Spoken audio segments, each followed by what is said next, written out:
네, 여러분 안녕하세요. MK 작가입니다. 저는 원주에서 촬영을 마치고 서울로 바로 복귀를 하고 있습니다. 또 바로 출근을 해야 돼요. 제가 이제 복학이 한 학기 남다 보니까 열심히 일도 하고 촬영도 하다 보니 영상 업로드에 좀 소홀해지게 되었는데 좀 양해 부탁드립니다. 오늘은 제가 자다가 소니 인도네시아 공식 계정을 우연히 보게 되었는데 잠결에 보게 되었어요. 새로운 바디가 나오는 것처럼 게시물을 올려놨더라고요. 제가 예상하건대 아직 제가 알기로는 인도네시아의 A1M2가 출시되지 않은 걸로 알고 있어요. 그래서 아마 그거에 대한 게시물이지 않을까. 왜냐면 제가 자고 일어났을 때 소니 코리아라던가 소니 재팬 아니면 그냥 아예 소니 계정을 들어가 봤을 때 새로운 바디에 대한 언급은 전혀 없었습니다. 인도네시아 계정에만 올라왔던 거기 때문에 아마도 그냥 자기네 나라에서만 새롭게 출시되는 바디를 이야기하지 않았을까 라는 생각을 해요.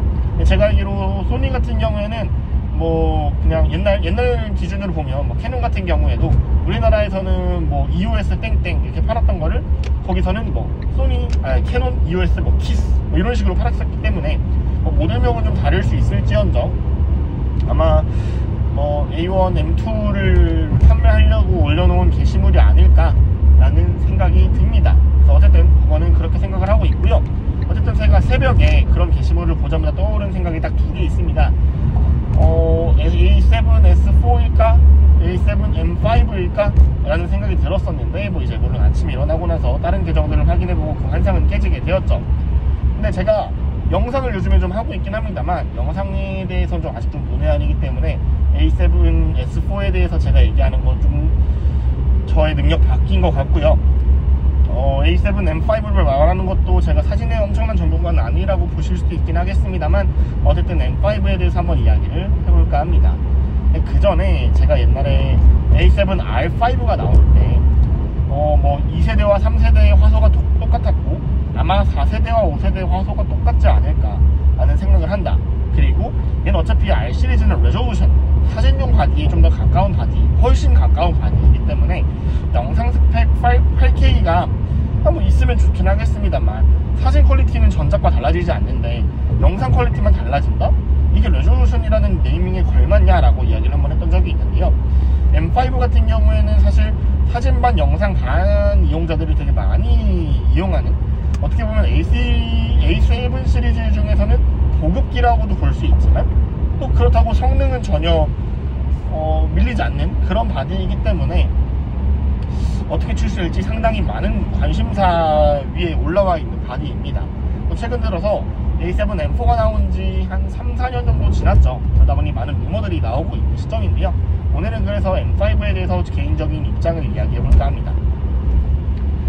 일단 뭐 A7-1, M1, A7R1, S1 얘네는 그냥 좀 건너뛰자고요. 2세대부터 바라볼 건데요. A7R2, A7R3가 있을 때 A7M2와 A7M3가 있었습니다. 그 시점으로 보게 된다면 A7M2, A7M3가 2,400만 화소 정도 되었죠. 그리고 A7R2, A7R3가 4,200만 화소 정도 되었고요. 그러니까 대충 R 시리즈 화소에 나누기 2를 하면 M 시리즈가 된다, 일반 오리지널 버전이 된다라는 인식이 좀 강했습니다. 그러고 나서 R4, R5가 6,100만 화소가 됐는데 M4가 3,000만 화소대로 올라왔어요. 그러다 보니까 얘도 대충 반보다 좀 높지만 반 정도 나누면 되네 라는 인식이 강했는데 M5 이제 뭐 R5는 나온지 뭐 비교적 최신 바디이기 때문에 바로 나오진 않겠습니다만 R6가 나오면 아마 8,000만 화소에서 1억 화소가 되지 않을까. 사실 좀 기념비적인 거는 어쨌든 이 자릿수가 달라지기 때문에 1억 화소가 되게 중요하긴 한데 더군다나 또 요즘에 중형 카메라들의 가격이 좀 낮아지고 있고 옛날에 중형 카메라라고 하면 비싸서 못 사, 이건 진짜 무슨 보석을 찍는 사람들이랑 사는 거야, 아니면 뭐 정말 디테일한 걸 찍을 사람들이야 사는 거야 라고 생각을 했었는데 생각보다 많은 분들이 구매를 하고 계시단 말이죠. 그래서 중형 카메라를 이기기 위해서는 상당한 화소수가 올라와야 되는데 아마 1억 화소로 내는 게 좀 기념비적이지 않을까라는 생각을 합니다. 어쨌든 그러다 보니 다음 M5 같은 경우에는 뭐 M2, M3가 같은 화소였던 것처럼 뭐 M4, M5와 같은 화소일 수 있습니다만 개인적으로는 4,000만 화소대로 좀 올라와 주는 게 좀 안정적이지 않을까라는 생각을 하고요. 뭐 많은 분들께서 대형 인화를 하는 시대도 아니고 그냥 핸드폰, 아이패드 커봤자 모니터나 TV 정도로 보는 미디어를 보는 시대인데 그게 그렇게 중요하냐라고 하실 수 있는데, 생각보다 사진을 크롭해서 쓰는 경우도 많고요, 사진을 확대하는 경우도 많고요. 생각보다 그런 디테일들이 중요한 시대가 되기는 했습니다. 뭐 옛날에도 중요했습니다만, 꼭 작은 미디어 디지털 기기로 본다고 해서 디테일이 떨어져도 된다? 요거는 저는 동의하지 않아요. 물론 2천만원, 3천만원 디테일이 떨어진다는 건 아닙니다만, 어쨌든 1억 화소, 8천만 화소 이런 게 평준화가 되면, 상용 평준화가 되면 2천만원, 3천만 화소는 떨어져 보일 수밖에 없어요. 우리가 옛날에 제가 옛날에 갤럭시 G5, S1 이런 걸 쓸 때만 해도 720p HD 화질 와 엄청나다, 이 정도면 충분하지 라고 생각을 했었습니다. 근데 FHD가 나오고 4K가 나오고 8K가 나오고 HD를 다시 보면, 야, 이걸 이따 어떻게 봤지? 라는 생각이 들 정도니까 그런 것들은 어느 정도 이해가 가실 거라는 생각이 듭니다. 어쨌든 제 개인적인 마음으로는 한 4천만 화소대 정도로 올라와줬으면 좋겠다. 그래서 R2, R3 정도 화소까지만 좀 올라와줬으면 좋겠다. 화질과 화소는 다른데 방금 말실수를 했습니다. 그래서 R2, R3 정도인 4240만 화소 이 정도까지 올라와줬으면 좋겠다라는 생각을 가지고 있고요.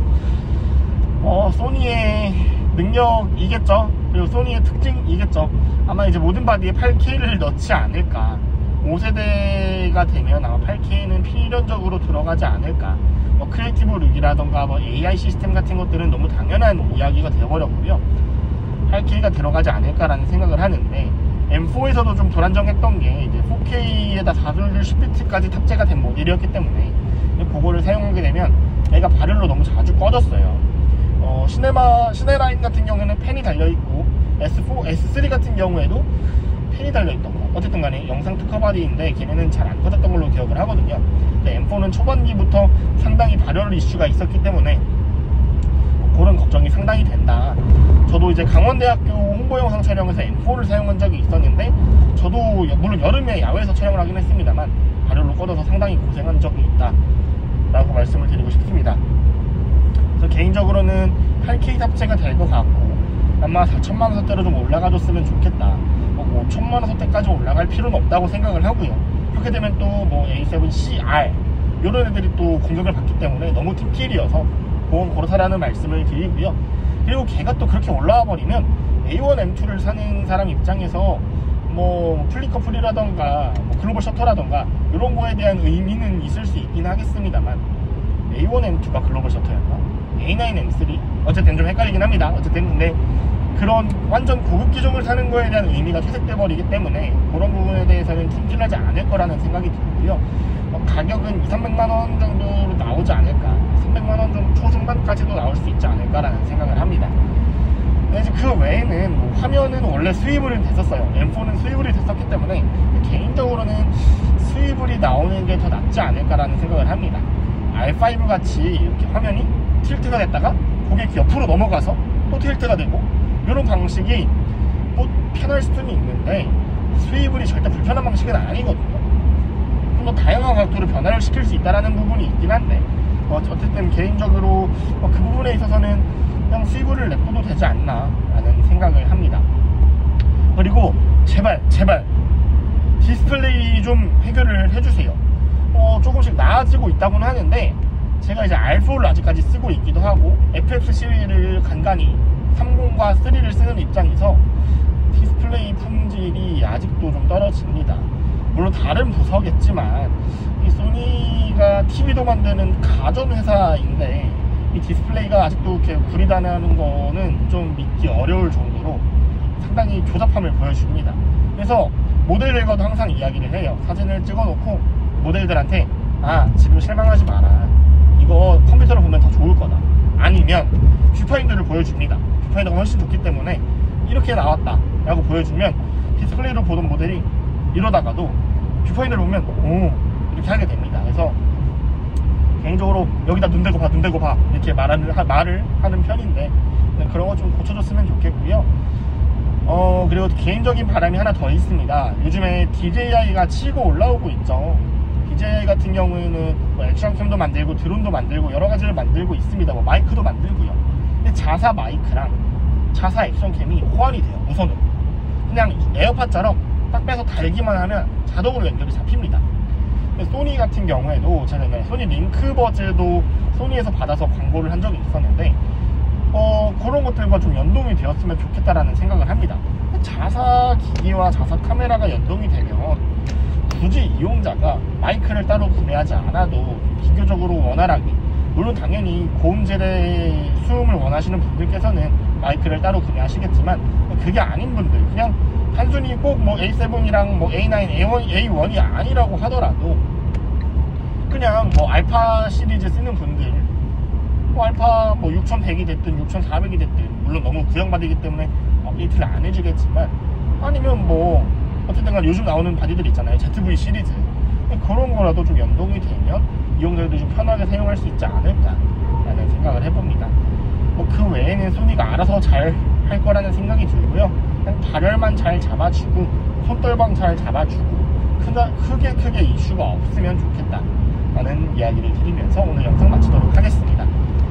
개인적인 M5에 대한 소망, 그리고 약간의 뭐 분석은 아니지만 어쨌든 그런 이야기를 나눠봤고요. 제가 드론도 구매를 했고 마이크도 새로 구매했고 짐볼도 새로 구매를 했어요. 촬영 때문에 구매를 한 거긴 한데, 그거에 대한 리뷰도 추후에 영상을 업로드 해드릴 테니까 봐주시면 좋을 것 같습니다. 차량 내부여서 소음이 좀 있을 거예요. 차가 엄청난 고급차가 아니기 때문에 내부 소음이 좀 들어오는 편인데 양해 부탁드리고요. MK 작가였습니다. 감사합니다. 안녕.